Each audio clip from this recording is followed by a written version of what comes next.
Canada में PM Modi की जान को खतरा। खालिस्तानियों ने G7 में बुलाने के लिए कनाडाई पीएम को कहा शुक्रिया। वीडियो सोशल मीडिया पर हुआ वायरल। एक पत्रकार का बहुत बड़ा खुलासा। मोदी के खिलाफ षड्यंत्र रच रहे खालिस्तानी G7 में होगा बहुत ही बड़ा अंजाम। क्या है पूरा माजरा, ये विस्तार से जानते हैं।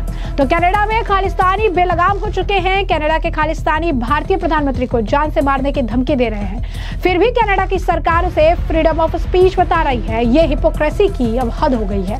कनाडा में खालिस्तानियों ने एक प्रदर्शन का आयोजन किया जिसमें G7 शिखर सम्मेलन में पीएम मोदी को आमंत्रित करने के लिए कनाडाई प्रधानमंत्री मार्क कार्नी को शुक्रिया किया गया। खालिस्तानियों का वीडियो वायरल हो रहा है जिसमें भारत और प्रधानमंत्री मोदी के खिलाफ नफरती शब्दों का इस्तेमाल किया जा रहा है। आपको बता दें, कनाडा के नए प्रधानमंत्री मार्क कार्नी ने पीएम मोदी को G7 सम्मेलन में आमंत्रित किया है।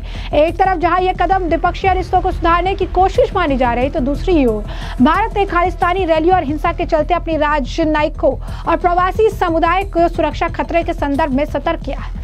भारतीय विदेश मंत्रालय ने कई बार रैलियों में हिंसा का प्रतीकों का इस्तेमाल करने, तिरंगे का अपमान करने के लिए गहरी आपत्ति जताई, लेकिन कनाडा की तरफ से कोई कदम नहीं उठाया गया है। खालिस्तान समर्थकों ने इससे पहले कनाडाई प्रधानमंत्री ने भारतीय प्रधानमंत्री को न्योता नहीं भेजने का आग्रह किया था। बावजूद इसके कनाडाई प्रधानमंत्री मार्क कार्नी ने पीएम मोदी को टेलीफोन कर G7 शिखर सम्मेलन के लिए न्योता दिया।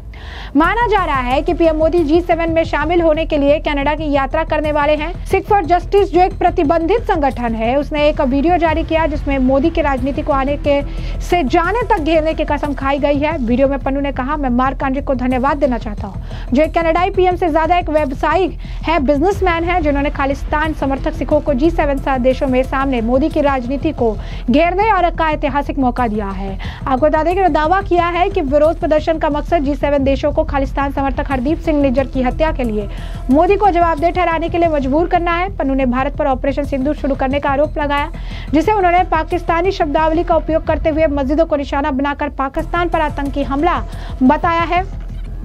आपको बता दें कि भारत ने ऑपरेशन सिंदूर के तहत पाकिस्तान समर्थित आतंकवाद से जुड़ी जगहों पर सटीक हवाई हमले किए थे, जो पहलगाम आतंकी हमलों का बदला था, जिसमें 26 पर्यटकों की आतंकवादियों ने धर पूछकर हत्या कर दी थी। कनाडा के प्रधानमंत्री मार्क कार्नी ने कनाडा की मेजबानी में आयोजित होने जा रहे G7 सम्मेलन में पीएम मोदी को भी शामिल होने का न्योता दिया। G7 समूह का हिस्सा है और ऐसे में भारत जो है इसका हिस्सा है। पीएम मोदी ने भी आमंत्रण स्वीकार कर लिया है, सम्मेलन में जाने की पुष्टि की है।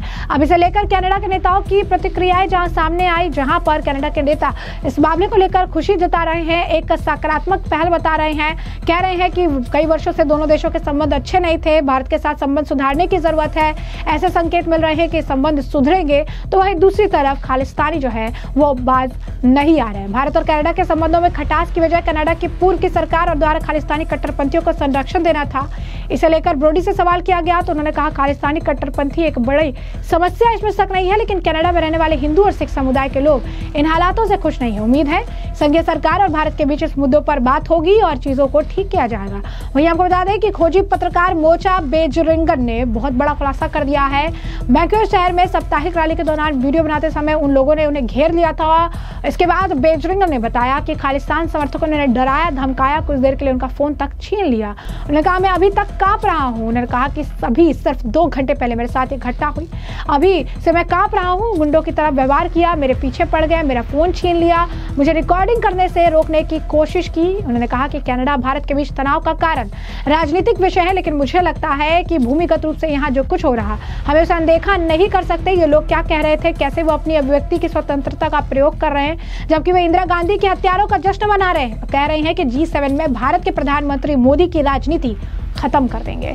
जब मैंने उनसे पूछा कि क्या आप उनकी राजनीति उसी तरह से खत्म करने जा रहे हैं जिस तरह से इंदिरा गांधी की राजनीति को खत्म किया था, क्योंकि वे हत्यारों को अपना पूर्वज बताते हैं। वो कहते हैं कि हम इंदिरा गांधी के हत्यारों के वंशज हैं। वे हिंसा के इन कृत्यों का महिमा मंडलान करते हैं। और ऐसे में उन्होंने कहा कि हाँ, हम इसी तरीके से जो है वो इसका एक बार फिर से जो है इंदिरा गांधी का जिक्र करके और चीजें वो कहने लग गए। क्या कुछ और जो है इस पत्रकार द्वारा खुलासा किया गया है, एक बार आप खुद सुनिए। This is the movement headed by Sikhs for Justice. They are the ones organizing, and it's usually, most of the time, it's the same people attending these protests, whether it be in Ontario, British Columbia, US, UK, New Zealand. They traveled all together to New Zealand, you know, and then they mobilize people to come from local gurdwaras and to create a little bit of a crowd. But that's the ground. They do the groundwork basically. But there are bigger political organizations like the World Sikh Organization, which is based in Canada, and they have a troubled history, and they do the political cover in Canada. Their executives are or were MPs in Canada. Their children are MPs or ministers or in critical positions, and they have spread across Canadian institutions. And so they do the political cover, and because of the tensions between Canada and India, it's a very highly political subject. But I feel like we are disregarding what's happening on the ground, what these people are saying, how they are exercising their free speech. Well, they are exercising by celebrating the assassins of Indira Gandhi and saying that they are going to ambush and kill India's Prime Minister Modi at the G7.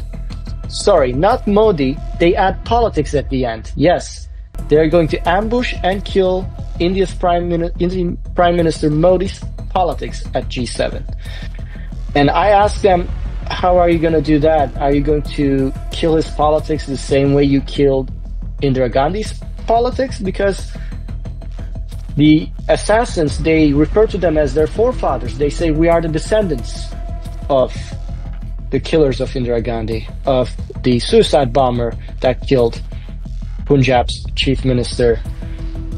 And they are glorifying these acts of violence. I have covered with my camera all of these events, but there's a reluctance on part of Canadian politicians to criticize or speak out against or distance themselves from such groups.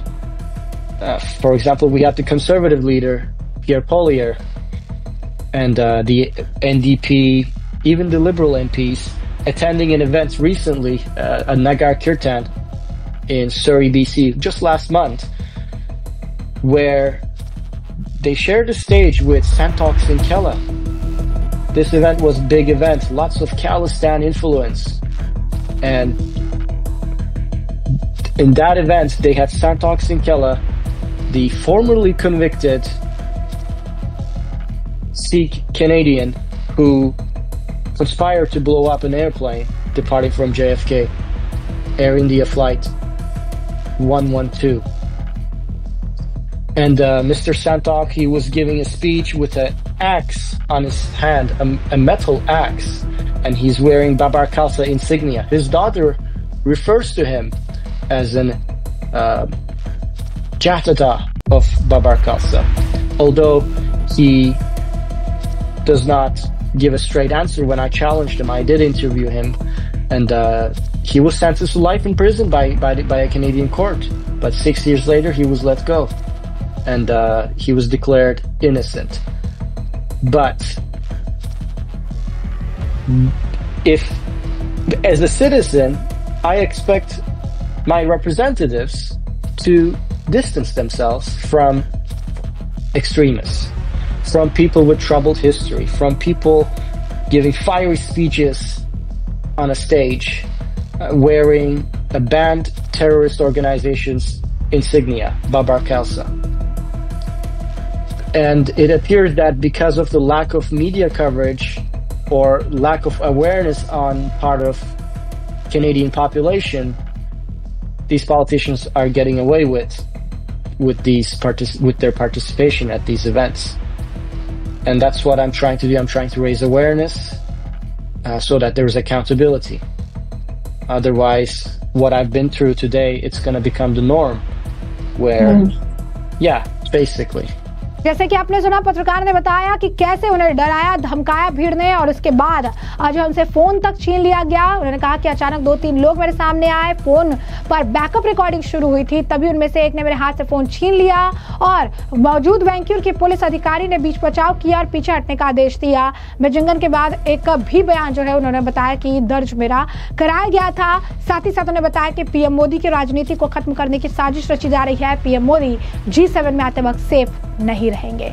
तो ऐसे में हमने आपको जो पूरा मामला है विस्तार से बताया, तमाम आपने बयान सुने हैं और इस मामले पर अब आपकी भी जो राय हो हमें कमेंट सेक्शन में कमेंट करके जरूर से जरूर साझा करिएगा। धन्यवाद।